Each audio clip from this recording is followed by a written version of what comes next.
सन्यासी का व्यवसायी बनना कोई बुरी बात नहीं है। मैं इसे बुरा नहीं मानता हूं, क्योंकि आर्थिक सामर्थ्य होना चाहिए।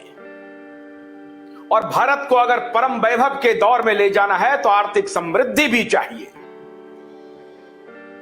लेकिन फिर सन्यास की बात करना ठीक नहीं है। सन्यासी होना ठीक नहीं है।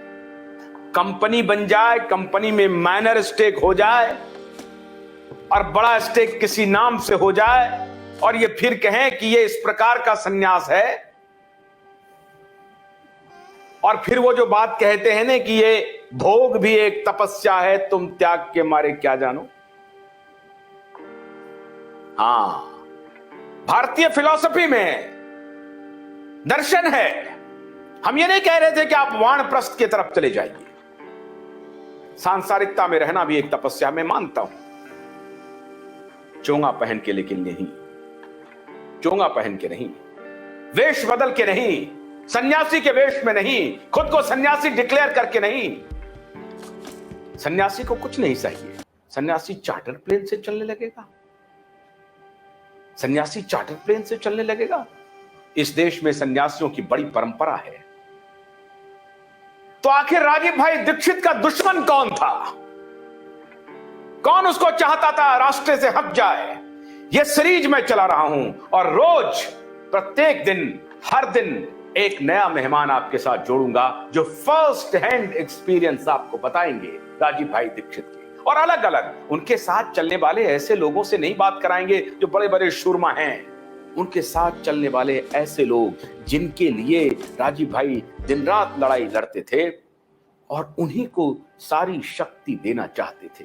वो जो बात बताएंगे वो दिल की बात बताएंगे, वो सारी बात सच सच बताएंगे। तो आज स्वागत कीजिए, मध्य प्रदेश से हमारे मेहमान हैं कल्पित जैन साहब। कल्पित साहब, आपका बहुत बहुत स्वागत है। आपने हमसे संपर्क साधा, हमने आपको बुलाया, हम आभारी हैं। और अब हम आपसे ये जानना चाहते हैं कि सबसे पहले दर्शकों को ये बताइए, मेरी तो मुलाकात नहीं हुई, मेरा सौभाग्य नहीं था कि मैं राजीव भाई दीक्षित से मीडिया में रहते हुए नहीं मिल सका। इसलिए नहीं मिला कि ये दुर्योधन दरबार है। जहां मैं हूं, ये इलाका दुर्योधनों का दरबार है और दुर्योधन दरबार में किस प्रकार के लोग होंगे। इसलिए मेरी मुलाकात एक सत्पुरुष से नहीं हो सकी, एक सद्गुणी व्यक्ति से नहीं हो सकी। तो कल्पित भाई, ये बताइए कि आपकी पहली मुलाकात कैसे हुई? राजीव दीक्षित को आप क्या समझते हैं, क्या जानते हैं? कौन सा गिरोह आया जिससे राजीव दीक्षित को संकट हो गया और कैसे कैसे ये राजीव दीक्षित मौत तक पहुंच गए? कल्पित जी, आशुतोष जी, आपका और आपके नेटवर्क का बहुत बहुत धन्यवाद जो आप आज 12 साल बाद भी राजीव भाई की बात को उठा रहे हैं। राजीव भाई से मेरी पहली मुलाकात हुई, उसके पहले मैंने एक अखबार में एक न्यूज पढ़ी कि क्या ऐसे भारत के लिए शहीदों ने कुर्बानी दी। तो मुझे ये क्लिक हुआ कि ये बात कोई सामान्य व्यक्ति नहीं बोल सकता। फिर जब मैंने पूरी खबर पढ़ी तो उसमें राजीव भाई का व्याख्यान था। तो मैंने पता करा कि ये व्यक्ति कौन है।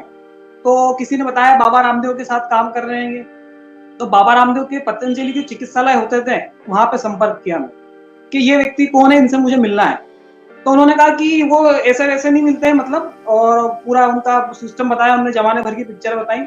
तो उन्होंने कहा कि आप योग शिक्षक बन जाइए, 1100 रुपये सदस्य देके। तो उनके जब शिविर लगेंगे तो आप वहां पे जाइएगा और वहां पर आप उनसे मिलिएगा, मतलब।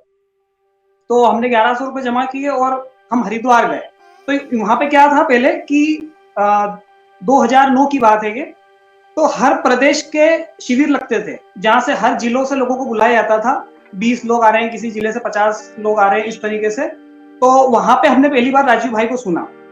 अब राजीव भाई को जैसे ही सुना तो हम बड़े अचंभित हुए कि कोई इस तरीके की शख्सियत भी आज भी भारत में है जो भारत को वाकई में भारतीयता के आधार पर खड़ा करना चाह रही है और इस तरीके से लगी है। मतलब जब राजीव भाई के व्याख्यान होते थे तो पब्लिक का जो जुनून है वो हिलोले मारता था। मतलब राजीव भाई अगर ये कह देना कि आओ इसको फोड़ना है तो वो जाके फोड़ देंगे। मतलब उनका एक इतना सुपर क्रेज था जिसको कह सकते हैं। तो इसी दौरान मेरी बाबा रामदेव से भी मुलाकात हुई। वहां पे क्या होता था कि जब एक जिले से कोई व्यक्ति लेके गया है 20-25 लोगों को, तो वहां पे एक परेड होती थी। स्वामी जी से आप फेस टू फेस मिल सकते थे कि ये लोग आए हैं। तो मैंने स्वामी जी से एक सवाल पूछा तो उसका जवाब उन्होंने टाल दिया उस समय कि आपको इसका जवाब हम मंच से देंगे। वो जवाब तो फिर आज तक नहीं आया। फिर दूसरी बार क्या हुआ कि दूसरी बार उन्होंने युवा सम्मेलन रखा। ये जनवरी की बात है, जनवरी 2010 की। जी, आपका सवाल क्या था?